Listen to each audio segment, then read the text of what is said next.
sobre uma essencialidade da Igreja do Senhor Jesus Cristo. Uma característica distintiva da verdadeira igreja centrada no nosso Senhor Jesus Cristo. E isso é o discipulado.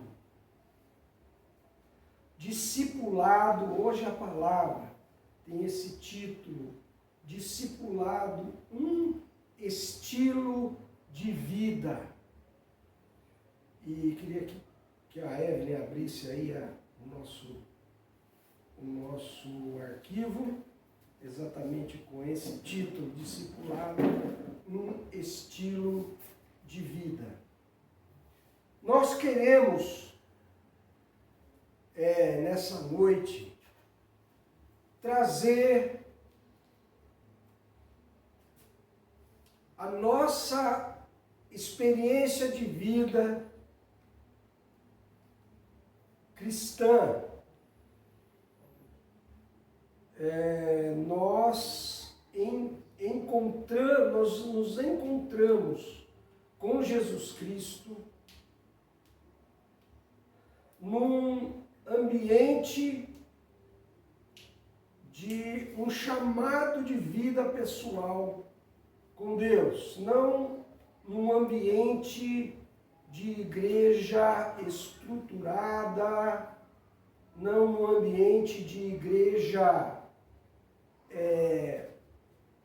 instituição, mas num ambiente de igreja, corpo de Cristo, que anda, que fala, que serve, que celebra no dia a dia, não em alguns dias da semana, mas um estilo de vida.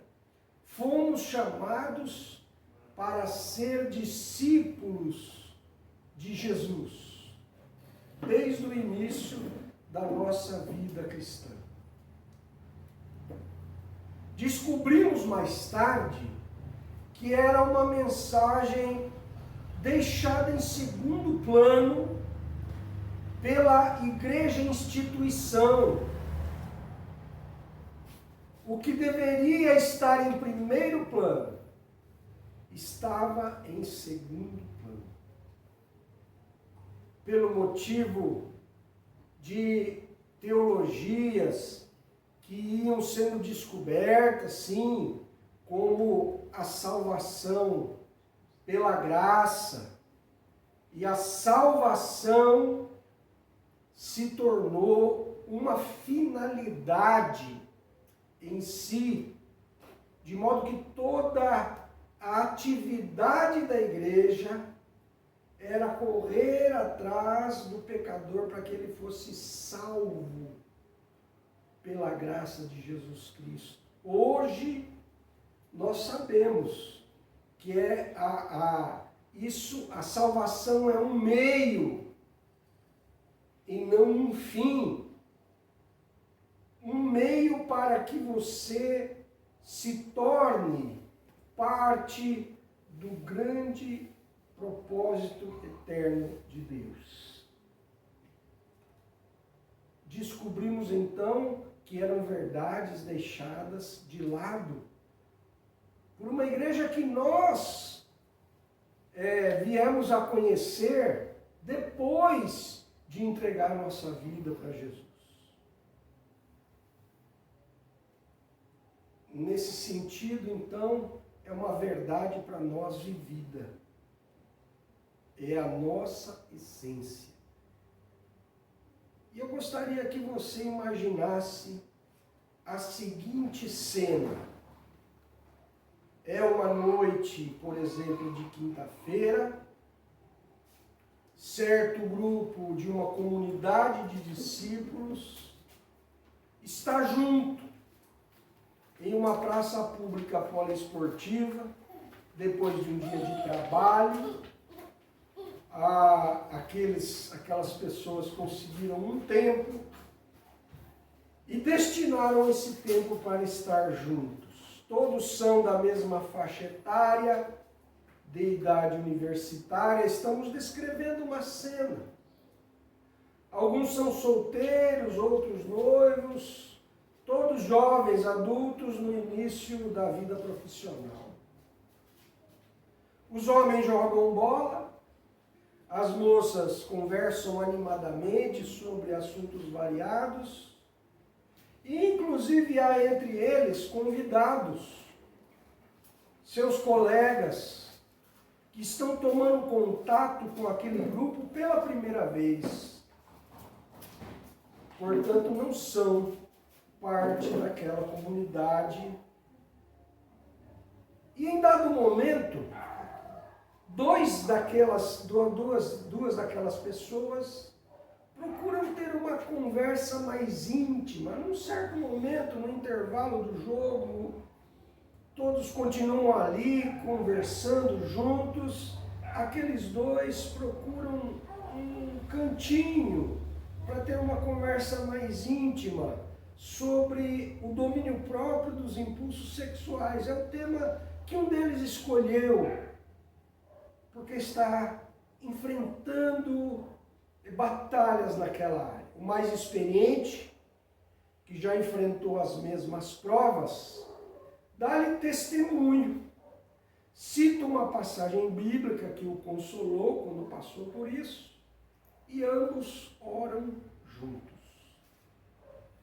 Esta é uma típica cena de uma comunidade de discípulos. Eles estão vivendo as suas vidas juntos, caminhando, trabalhando, estudando, se casando, tendo filhos, sendo cidadãos produtivos, buscando os seus interesses, os seus sonhos, num ambiente onde Jesus é o centro das suas atenções. Jesus é para eles um modelo de vida. Jesus é para eles a maior autoridade. A palavra de Jesus, as coisas que ele ensinou, são recebidas sem reservas, como palavra de autoridade. As opiniões de Jesus, os ensinos de Jesus a respeito das relações interpessoais, do relacionamento de pais e filhos, do relacionamento marido e mulher, da vida profissional, etc, etc, dos valores, tais como falar sempre a verdade, a pureza sexual, a honestidade, etc, etc. São valores que fazem parte do caráter de Jesus, que eles querem aprender e reproduzir nas suas vidas. Por isso, todos os seus encontros, e são vários encontros com várias finalidades, sempre tem essa tônica, esse estilo de vida de Jesus ser sua centralidade, de a missão de levar a palavra do reino, da presença de Deus nas suas vidas, ali em casa, no dia a dia, andando na rua, não de uma religião reservada a certos dias, dentro de certos lugares santos. Não, um estilo de vida. Então, essa cena, que poderia ser um pouco variada, não é? Ao invés de jovens adultos, poderia ser um grupo de pessoas já com filhos pequenos, mas que se identificam porque estão lutando a mesma luta. Pessoas de idade mais avançada, criancinhas na idade, na primeira idade, na idade escolar do fundamental, adolescentes que se reúnem aos fins de semana para alguma atividade esportiva, cultural, sempre reunindo aquela comunidade de discípulos que durante as suas atividades vivem a sua fé e colocam em prática os valores do reino de Deus.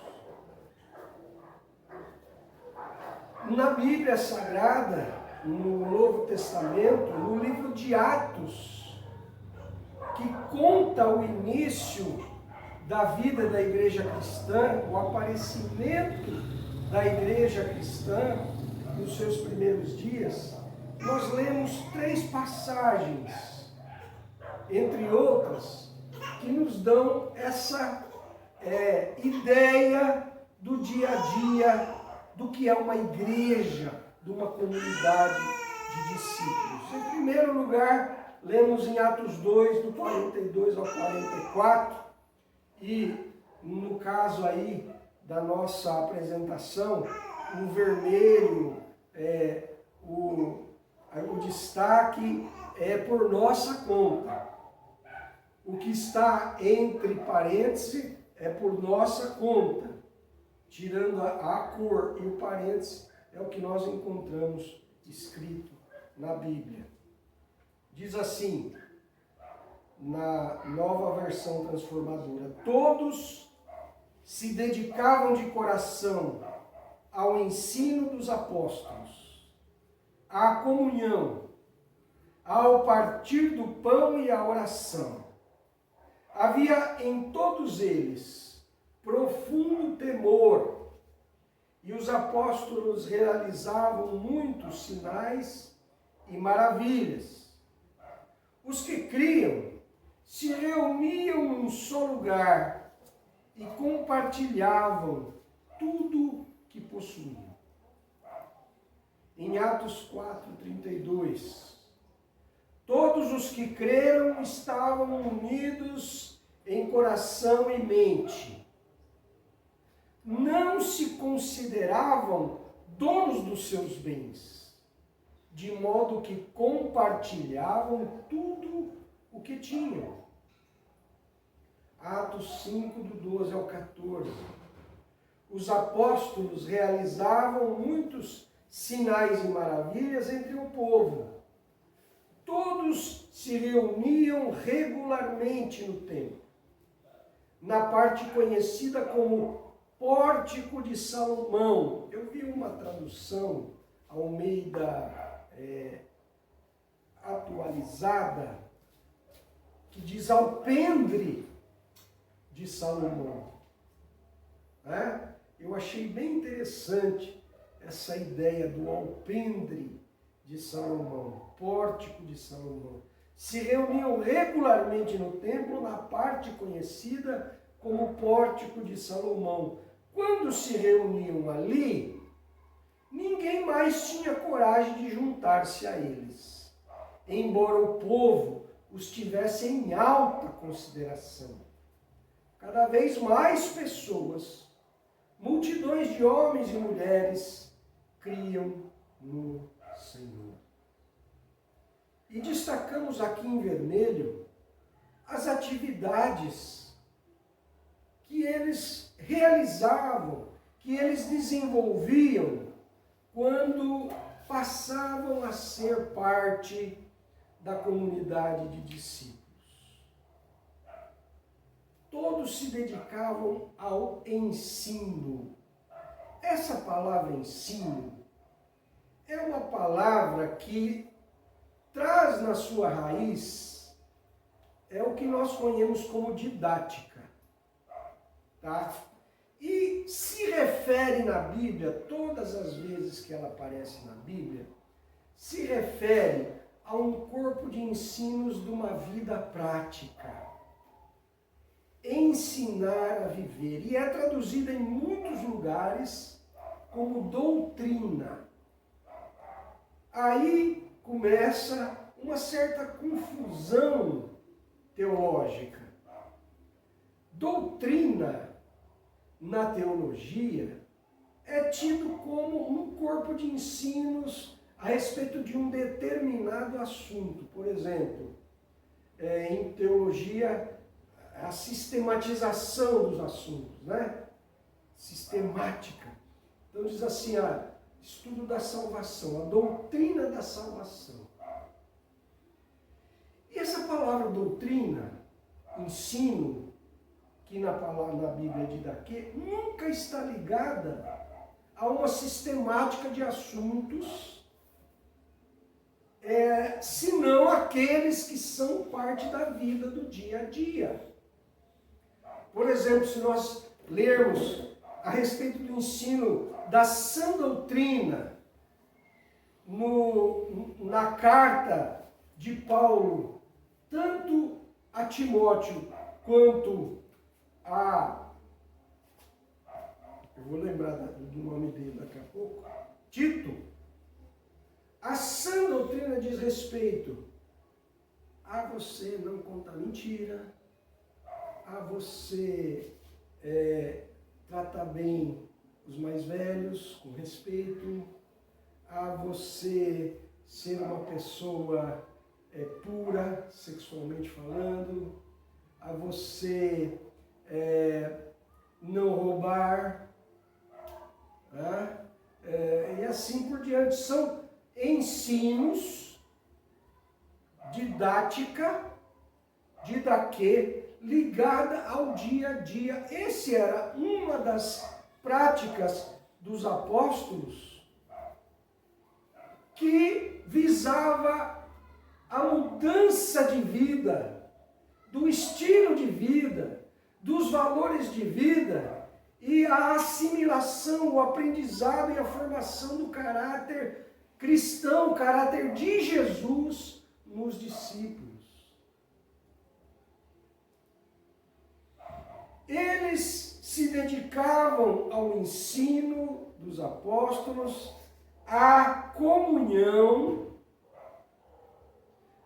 E a comunhão é uma palavra muito forte, que na Bíblia é koinonia, que quase que nós não temos condições de fazer uma tradução perfeita. Usa-se a palavra comunhão, mas a ideia de koinonia é muito mais coletiva, muito mais comunitária do que simplesmente uma comunhão que a igreja cristã passou a chamar de estar junto presencialmente. Quando nós estamos juntos presencialmente, nós estamos em comunhão. Nem sempre você está junto do lado de uma pessoa várias horas do dia representa a verdade de você estar em comunhão com a pessoa. Essa comunhão tem a ver com o coração e a mente. Essa comunhão tem a ver com a disposição de repartir, de compartilhar e de não considerar, como diz aqui no outro texto, não considerar que as coisas eram particularmente suas, nem de todos. Não era um comunismo, nem uma raiz ou uma semente de comunismo, mas é que todos eles consideravam que as suas vidas e tudo que eles tinham era do Senhor Jesus, porque o Senhor Jesus era o rei da vida deles, o governante da vida deles, a maior autoridade de suas vidas. E, portanto, tudo que eles eram e o que eles faziam e o que eles possuíam estava à disposição do Senhor Jesus. Claro que se eu estivesse vendo meu irmão e minha irmã na fé passando necessidade, não havia a menor possibilidade de eu conviver com aquela situação sem fazer alguma coisa. Mas não era uma pessoa só que tomava atitude, mas era um coração coletivo, uma disposição de serviço. E isso estava no coração de todos os discípulos, porque era um sentimento dado pelo Espírito Santo de Deus, que ia formando em cada discípulo o caráter de Jesus Cristo. Se Deus habita em nós, se Jesus Cristo habita em nós, através do Espírito Santo, então nós vamos nós vamos nos assemelhando ao jeito de pensar, ao jeito de tratar, ao jeito de reagir às dificuldades da vida, às provas da vida, às perseguições, às pessoas que nos querem fazer mal. Nós vamos reagir conforme Jesus Cristo reagiria. Desse modo, meus queridos, afirmamos que as marcas de uma comunidade de discípulos são estas: a proclamação das boas novas do reino de Deus através de Jesus. Você quer ser meu discípulo, disse Jesus, tem que aborrecer a sua própria vida, tem que aborrecer pai, mãe, irmãos e irmãs. Aborrecer quer dizer amar menos. Deus tem que ser a pessoa mais amada e considerada. Jesus tem que ser a pessoa mais amada e considerada da sua vida e na sua prática. Essa é a proclamação. Jesus é Senhor. Essa é uma marca, o ensino da nova maneira de viver, formando o caráter de Cristo. É uma outra marca da comunidade de discípulos. Veja quanto tempo nós podemos perder no estudo de outras situações que aparecem na Bíblia, que são interessantes, que são edificantes, mas se estas coisas, como por exemplo o final dos tempos, tomarem o lugar do ensino da nova maneira de viver, se fala numa igreja 90% do tempo do fim do mundo, de como o mundo está ruim, mas nunca se ensina o procedimento que um filho deve ter para com seus pais, um pai com seus filhos, o procedimento, a vida matrimonial, nunca se fala, ou pouco se fala, quase nunca se fala. Então alguma coisa está fora do lugar. A marca de uma comunidade de discípulos é a proclamação do querigma do reino de Deus, o ensino da didaquê, a nova maneira de viver dos discípulos, a koinonia, a comunhão vivida com regularidade. Diz aqui nas passagens que nós lemos, que eles se reuniam regularmente. Regularmente quer dizer com períodos definidos e claros.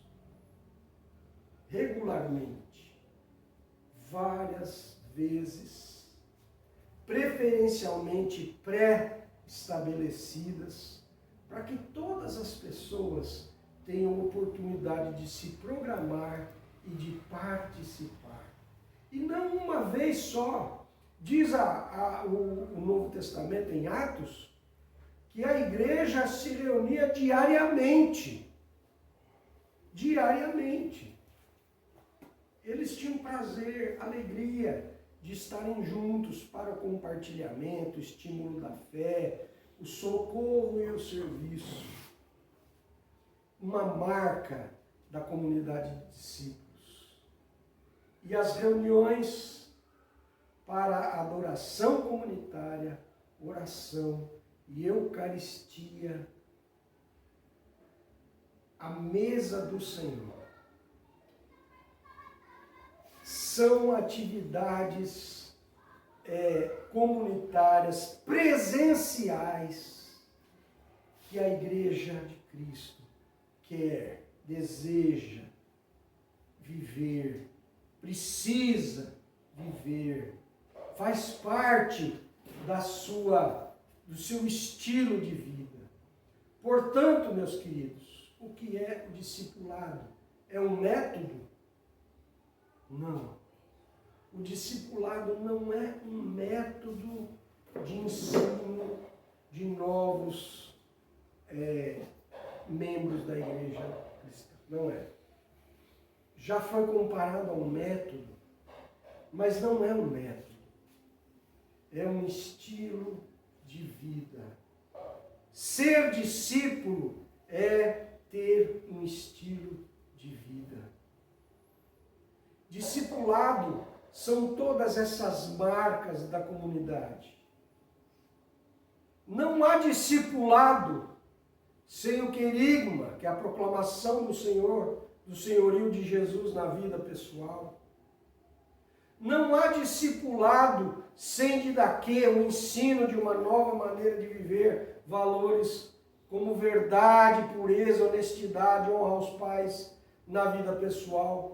Não há discipulado sem coinonia, comunhão, serviço e o socorro na vida pessoal. Não há discipulado sem encontros comunitários regulares para oração, adoração e Eucaristia. E por que não há discipulado sem essas coisas?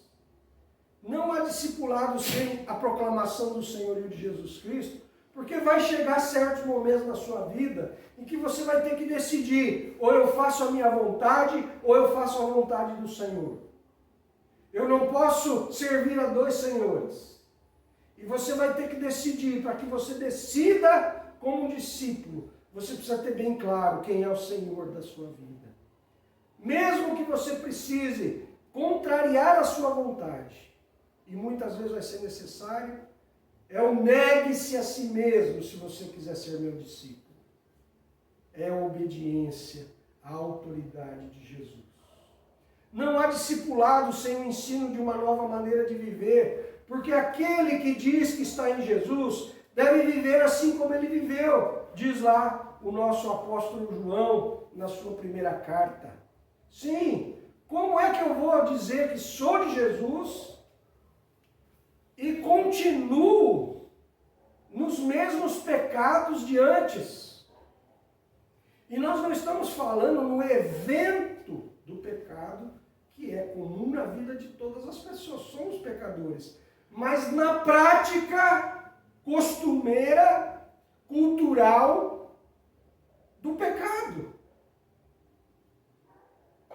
Como nós, já cristãos e seguidores de Jesus, e que queremos expandir o reino de Deus, continuaremos falando palavrões como nós falávamos antes de encontrarmos a Jesus. Será que encontramos a Jesus? Todos os palavrões têm a ver, não sei se você já percebeu, tem a ver com impureza sexual. Não há palavrão fora do círculo da semântica da impureza sexual. Tudo tem a ver com isso. As chacotas, as brincadeiras, as piadas sujas. Como nós podemos continuar nesse modo de vida? Como nós podemos continuar na cultura do brasileiro, da lei do Gerson? Eu preciso levar vantagem. Se eu não levar vantagem, não está certo. São coisas da nossa cultura que vão se chocar. E o ensino da nova maneira de viver é marca da comunidade de discípulos. Expressa o respeito e o amor que nós devemos ter uns para com os outros. Não há discipulado sem coinonia, porque não há comunhão dos filhos de Deus sem a disposição de repartir, de socorrer. Não há coinonia, comunhão, se a individualidade me impede de repartir o meu tempo com os meus irmãos. Como é que eu vou buscar fazer outro discípulo se eu não for ao encontro de outras pessoas, estar junto com outras pessoas, repartir a minha vida com outras pessoas, com os meus irmãos e irmãs, também para estimular a sua fé, socorrer o necessitado. Não há discipulado sem os encontros comunitários para adoração, para oração e para a mesa do Senhor, porque não é possível viver sem obediência ao mandamento. Fazer isso em memória de mim, diz o mandamento, o sacramento deixado por nosso Senhor Jesus Cristo. Enfim, meus irmãos, não há obra de Deus sem discipulado, porque o discipulado é a obra de Deus. A palavra diz assim, e pensamos um trecho ao qual nós vamos dar destaque. Jesus diz: portanto, vão e façam discípulos.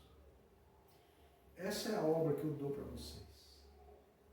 Portanto, vão e façam discípulos de todas as nações, batizando-os em nome do Pai, do Filho e do Espírito Santo, e ensinando a esses novos discípulos a obedecerem todas as ordens que eu lhes dei. Jesus passou essa ordem aos seus discípulos. Quem era discípulo para fazer discípulos. Se nós fizermos tudo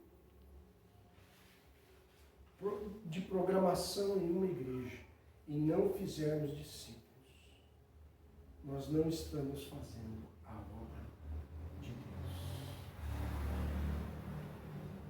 Ser e fazer discípulos. Discipulado. Um estilo de vida. Vamos orar. Senhor, um alicerce é o que segura todo o peso da construção. Grandes construções podem ser feitas, Senhor, e na hora ruim tudo vai cair, sem alicerce. Pai, na hora decisiva, tudo se desfaz, sem alicerce. Estamos vendo 4 pedras fundamentais da comunidade de discípulos. E tudo isso junto é o estilo de vida dessa comunidade. É o estilo de vida dos discípulos. Discípulo reproduz discípulo. Para a tua honra e tua glória, Senhor. Nisto é glorificado, meu Pai, em que deis muito fruto, e assim sereis meus discípulos. Pai querido, que isso faça parte do DNA, do código íntimo de cada célula do teu corpo, de cada parte do teu corpo, de cada pessoa que foi chamada, Senhor, para ser teu filho, teu seguidor, parte da tua igreja, parte do DNA, para que tudo o que cada um de nós fizer, Senhor, aponte para este propósito de sermos uma grande família de discípulos, de pessoas semelhantes ao teu Filho Jesus Cristo. Pai, é a palavra que nós recebemos, é a palavra que nós passamos, e é a palavra que nós relembramos oportunamente, para não desviarmos do propósito da nossa vida. Pai, DNA de discípulo em toda a tua igreja. No nome de Jesus.